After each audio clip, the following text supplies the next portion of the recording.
semuanya, Assalamualaikum warahmatullahi wabarakatuh. Perkenalkan, saya Intan Fajria dari Program Studi Perbankan Syariah, Fakultas Agama Islam Universitas Muhammadiyah Profesor Dr. Hamka. Baik, saya di sini akan membahas mengenai manajemen risiko nih teman-teman, yang dimana sebagai pembimbing tugas akhir oleh Bapak Agung Haryanto. Nah, di sini saya akan membahas mengenai risiko operasional dan juga risiko kepatuhan bank syariah. Langsung saja di sini saya akan membahas risiko operasionalnya. Nah, risiko operasional itu apa sih yang dimaksud dengan risiko operasional? Nah, kita harus mengetahui terlebih dahulu bahwasannya risiko operasional adalah risiko kerugian yang diakibatkan oleh proses internal yang kurang memadai, dan juga kegagalan proses internal ataupun kesalahan manusia, dan juga kegagalan sistem serta adanya kejadian-kejadian eksternal yang mempengaruhi operasional bank. Menurut Peraturan Bank Indonesia Nomor 13/23/PBI/2011 tentang manajemen risiko bank syariah. Nah, selanjutnya ada beberapa komponen nih mengenai risiko operasional. Ada 4 komponen. Yang pertama itu adalah proses internalnya, yang dimana ini adalah risiko dari proses internal. Kemudian yang kedua ini adanya faktor dari manusia, dan yang ketiga ini dari sistem, dan yang keempat karena adanya faktor eksternal. Nah, yang di sini kita akan membahas satu persatu. Kita akan membahas mengenai risiko faktor internal terlebih dahulu. Bahwasanya faktor internal ini adalah risiko yang berhubungan dengan proses atau prosedur bank, yang dimana faktor internal terkait dengan proses ataupun kegiatan harian bank. Contohnya meliputi dokumentasi, kurangnya pengawasan, kekeliruan di bidang marketing, kurangnya pelaporan kepada regulator, dan juga transaction error. Nah, sedangkan risiko manusia ini yang kedua adalah risiko yang berhubungan dengan karyawan bank, di mana manusia merupakan faktor inti di dalam suatu bank yang tidak hanya memberikan keuntungan, tetapi juga ataupun sering menimbulkan risiko. Seperti itu contohnya kesalahan manusia, yaitu satu, ketidaktahuan, kedua, ketidakcakapan ataupun kurang terampil, yang ketiga itu kecerobohan, dan juga yang keempat itu bisa disebabkan karena kecurangan atau fraud dikenalnya. Nah, kemudian selanjutnya dari risiko yang ketiga, faktornya ini disebabkan oleh risiko sistem. Yang dimana risiko sistem ini merupakan risiko yang timbul dari penggunaan teknologi dan sistem informasi pada bank syariah, yang dimana operasional bank sangat tergantung pada teknologi tersebut.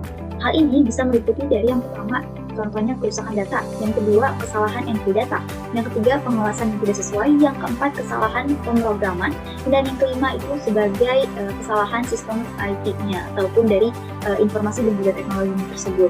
Nah, di mana hal ini juga dapat menyebabkan dampak yang lumayan cukup besar gitu ya teman-teman. Nah, yang terakhir ini dari komponennya yaitu risiko faktor eksternal. Nah, risiko dari faktor eksternal ini adalah risiko yang berkaitan dengan kejadian yang berada di luar kontrol bank syariah. Yang dimana hal ini meliputi yang pertama adalah perampokan dan pencurian, yang kedua itu adalah kebakaran, yang ketiga itu bencana alam, yang keempat itu adanya peraturan baru, dan kemudian adanya kerusuhan massal yang kelima. Nah, dimana hal-hal tersebut itu yang dapat menghambat dari resiko operasional, begitu. Nah, lalu bagaimana untuk mengidentifikasi dari resiko operasional ini? Ada beberapa hal yang perlu diketahui, yang dimana resiko operasional dapat diklasifikasikan berdasarkan dua faktor dengan risk event ataupun kejadian. Nah, yang pertama itu adalah frekuensi, yang dimana itu bagaimana sih terjadinya gitu. Nah, yang kedua ini dari dampaknya. Dampak ini adalah besaran dari kerugian yang ditimbulkan itu berapa sih gitu. Nah, kemudian di sini kita memiliki kategori ini. Dari risiko operasional dikelompokkan menjadi beberapa. Yang pertama itu frekuensinya rendah, namun dampaknya rendah. Yang kedua itu risiko rendah, namun dampaknya tinggi. Dan yang ketiga itu risikonya tinggi, namun dampaknya rendah. Sedangkan yang keempat itu yang terakhir, frekuensinya tinggi, namun dampaknya tinggi. Seperti itu. Nah, kemudian di sini ada lagi pengelolaan risiko operasional, di mana pengelolaan operasional risiko operasionalnya itu yang pertama itu harus meningkatkan kemampuan SDM. Yang kedua itu adanya pembagian tugas dan wewenang, di mana kita bisa membagi tugas dan wewenangnya CS, teller, kemudian akan melaksanakan tupoksinya sebagai teller gitu. Nah, kemudian adanya kontrol bertingkat, yang dimana melakukan evaluasi secara berkala. Nah, kemudian ada penentuan limit transaksi yang dapat dilakukan di setiap briefing awal ataupun dan sebagainya. Nah, kemudian ada juga untuk autentifikasi gitu. Autentifikasi ini adalah bertujuan untuk mengenali keaslian identitas, misalnya dari user ID-nya, fingerprint-nya, terus dari dari Face ID-nya dan sebagainya. Kemudian untuk mengukur risiko operasional ini, Basel II mensyaratkan agar bank menghitung, mengukur dan mengalokasikan modal dengan cara yang serupa dengan risiko kredit dan juga risiko pasar. Di mana dengan cara pengukurannya ada pendekatan indikator dasar, kemudian pendekatan standar, kemudian dan yang ketiga itu adanya dari pendekatan pengukuran secara berkelanjutan. Nah, sedangkan yang kedua ini pembahasannya mengenai kepatuhan syariah ataupun manajemen risiko kepatuhan syariah.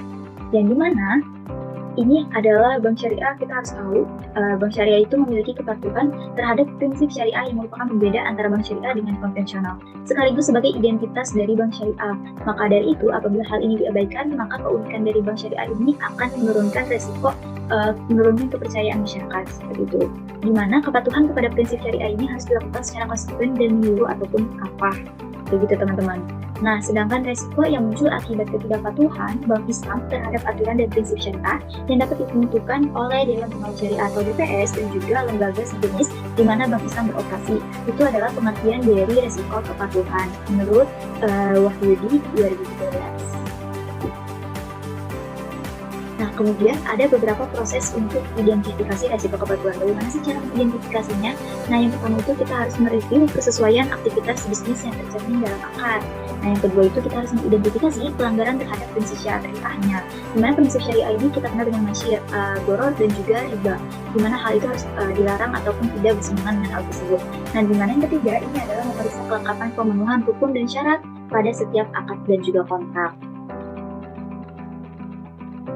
Baik, sekian penjelasan dan juga pemaparan yang saya dapat jelaskan mengenai resiko operasional dan juga manajemen resiko dari kepatuhan syariah. Kurang lebihnya mohon maaf. Wassalamualaikum warahmatullahi wabarakatuh. Sampai jumpa.